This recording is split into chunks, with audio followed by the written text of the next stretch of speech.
Si sta ragionando per utilizzare le cave dismesse come bacini di contenimento dell'acqua piovana per contrastare la siccità. Il parere di chi le cave le conosce benissimo.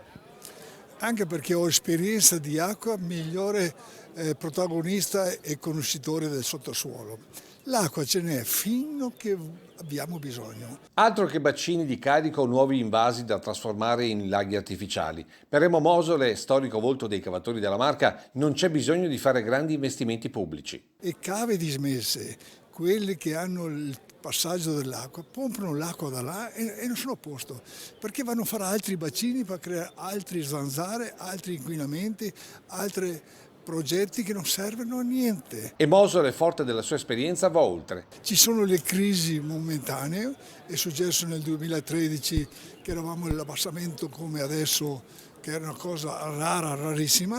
Nel 2014 abbiamo avuto il massimo altezza dell'acqua, che io avevo le carpe sul lago che correvano sull'asfalto dove correvano i camion.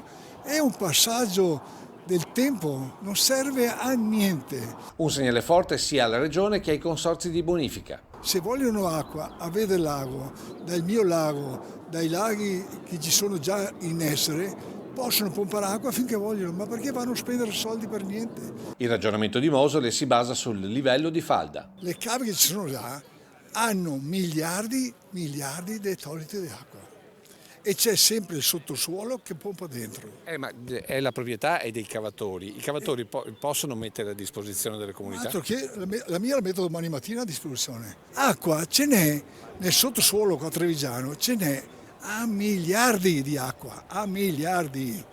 Dilla chi faccia fare un'intervista a me, ai progettisti, hanno sempre il modo di far spendere soldi alla gente per far danni, perché le nuove cave che sono all'asciutta è giusto che abbia altra trazione.